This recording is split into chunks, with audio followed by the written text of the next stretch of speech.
Esteban, un minuto.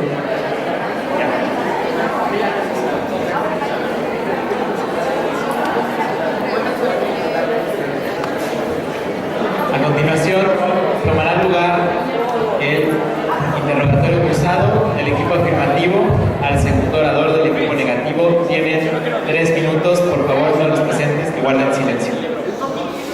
Astrid, como primera pregunta, te quisiera hacer una pregunta aclaratoria y quisiera que nos explicaras a nosotros y al auditorio la evidencia que ustedes traen de Finlandia, Noruega, los países nórdicos básicamente. Muchas gracias, porque esa evidencia nosotros la mostramos en los primeros argumentos, una evidencia de la OCDE, donde prueba que el PIB de esos países, a pesar de estar más arriba del 1.6%, que es lo necesario para poder cubrir algunas necesidades básicas, sin embargo, no establece medidas de gratuidad porque el Estado no tiene la capacidad económica para suplir esa medida, porque eso implica un costo de oportunidad que nosotros lo establecimos en nuestros anteriores argumentos.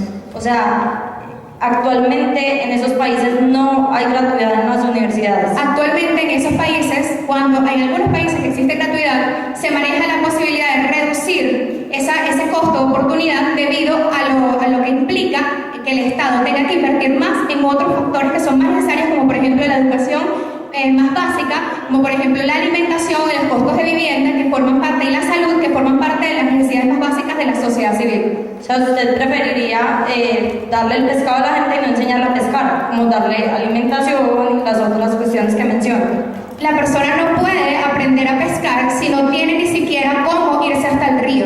Necesitan los medios para poder sobrevivir. Y si progresivamente la situación económica, como hemos mostrado, básicamente va en aumento, no se debería garantizar esta educación. Se debe garantizar la educación. Con lo que no estamos de acuerdo es con que se debe garantizar la educación gratuita, porque eso no garantiza un desarrollo económico.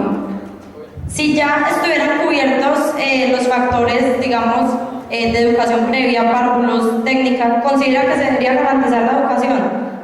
Precisamente sí, y esa no fue la carga que ustedes establecieron en este debate, porque omitieron la educación media y el resto de los factores que involucran el link entre la educación básica y la educación universitaria. En caso de que ya se encuentre cubierto en un estado, ¿se debería hipotéticamente garantizar la educación superior? Si ya existe cubierto en el estado la educación básica y la educación media, quiere decir que hay suficiente nivel de calidad para que estas personas puedan acceder a una educación universitaria, por lo tanto no es necesario. Pero primero me dijo que sí y ahora me dice que no. Pero le hago otra pregunta, si fuera un estado multimillonario y si hubieran suficientes recursos como para cubrirlo todo, ¿se debería garantizar la educación superior? Si el estado es multimillonario, la gente que habita en él también tiene la posibilidad de acceder a esa educación privada. Pero, ¿y si no lo tiene? Porque muchas veces hay estados multimillonarios en los que la gente no es multimillonaria, solo el estado tiene un gran Producto Interno Bruto. Precisamente, si hay un estado que tiene un gran Producto Interno Bruto, hay instituciones establecidas que incluso privadas, que pueden sostener esa educación y tienen acceso libre a la educación a través de becas, sistemas de pago preferencial, etc. Eso se compadece en la realidad. Gracias.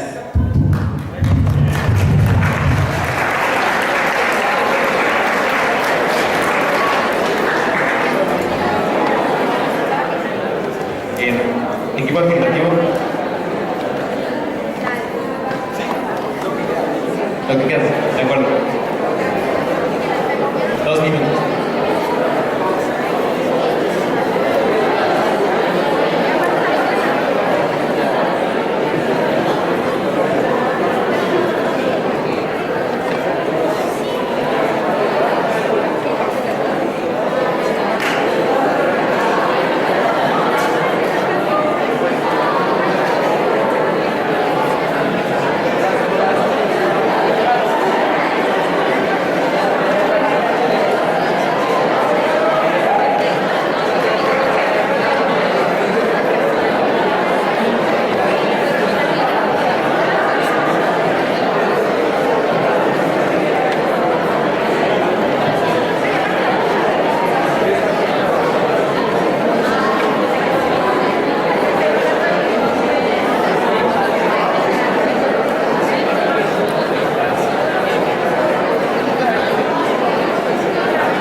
Tiempo.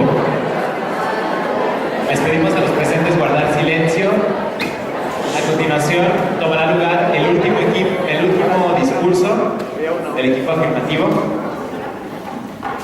en una duración de 5 minutos.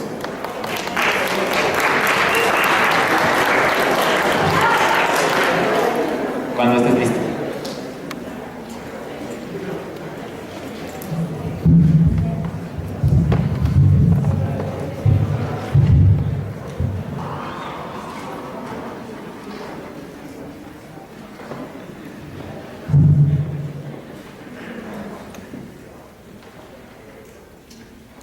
Es mi deber como último orador establecer los puntos en los que estamos de acuerdo. Estamos de acuerdo en que es mejor un Estado que permita la igualdad. Estamos de acuerdo en que es mejor un Estado que permita la capacidad de moverse en la sociedad, que permita que si yo soy pobre hoy, no lo sea mañana. Estamos de acuerdo en esas cuestiones y lo que nosotros decimos es que nosotros estamos de acuerdo en que la mejor forma para llegar a ese punto de igualdad y de movilidad social es la educación gratuita.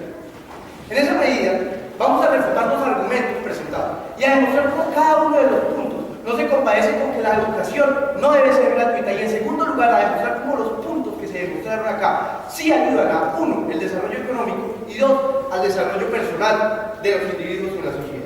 En primer lugar, nos hablaron del costo de oportunidad. Y según cifras de la CEPAL, el 12% de los argentinos en condiciones más pobres va a la universidad. Ojo, en Argentina la educación es pública. Y yo me pregunto, ¿cómo sería si la educación no fuera pública? ¿Sería el 12% o sería mucho menos? Bueno, no es el 100%, pero aún es un porcentaje que, como en Colombia, es inferior al 5%, donde no es gratuita la educación. En segundo lugar, nos hablan de una medida regresiva. Nos dicen que está yendo para atrás.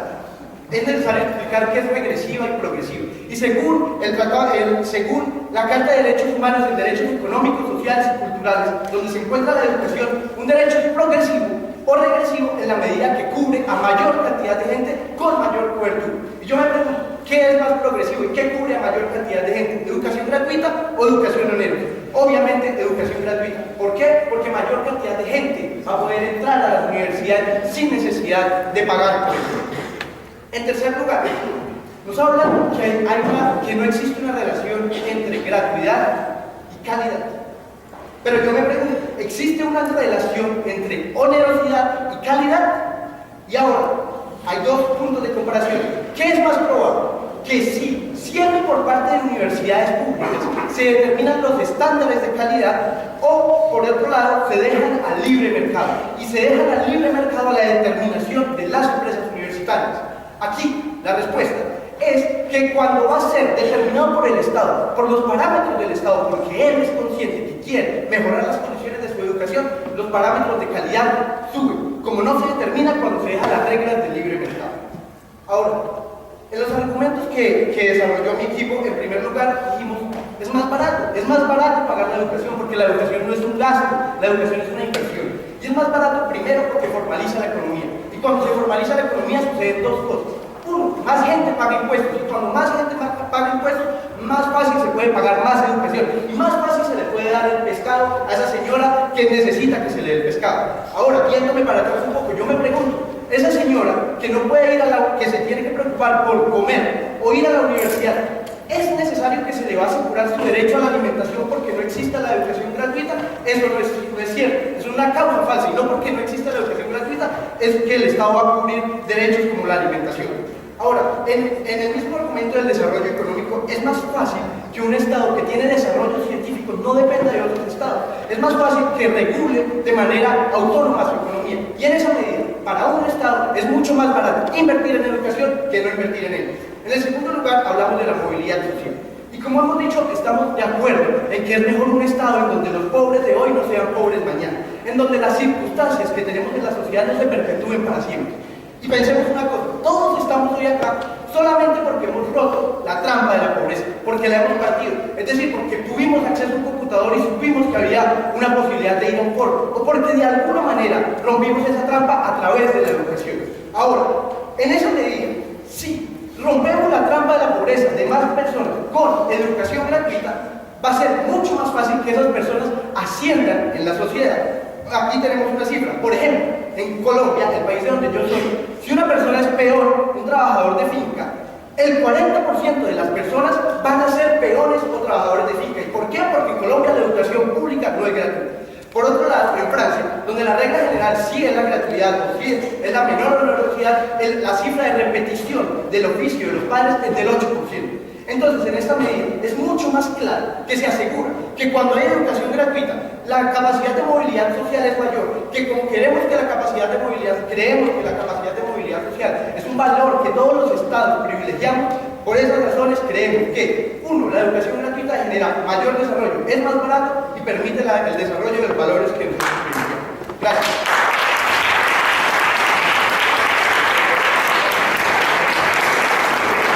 Gracias.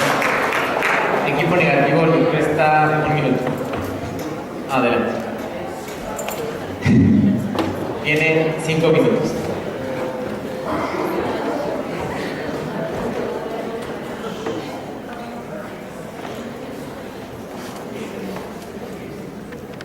Amigas y amigos, muy buenas tardes.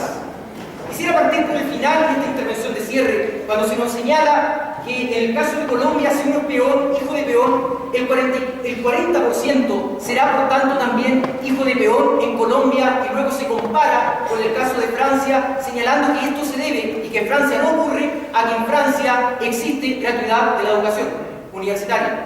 No existe gratuidad de la educación universitaria en Francia, sino que existe una mayor inversión, pero mayor inversión no significa gratuidad. Entonces, queremos partir derrotando esa analogía. Y por lo demás, ¿se ha preguntado la bancada opositora qué es lo que ocurre con los colegios en Francia? ¿No será que la calidad de los colegios en Francia, en la educación media, permite que ese joven ingrese luego a la universidad? ¿Qué sacamos con tener una universidad gratuita si no tenemos finalmente un acceso a la educación media que permita ese acceso a la universidad gratuita? Sin embargo, la bancada opositora solo habla de una cifra. Y la cifra de la que habla es de la educación básica. Básica. Ninguna otra. No se hace cargo de otros prerequisitos que son elementales. La educación parvularia o prebásica. Y lo que es peor aún, la educación media. ¿Puede alguno de nosotros ingresar a una universidad gratuita si no existe una educación media que se encuentre garantizada y financiada? No. Lo cierto es que la bancada opositora por ahí podría decir claramente, bueno, entonces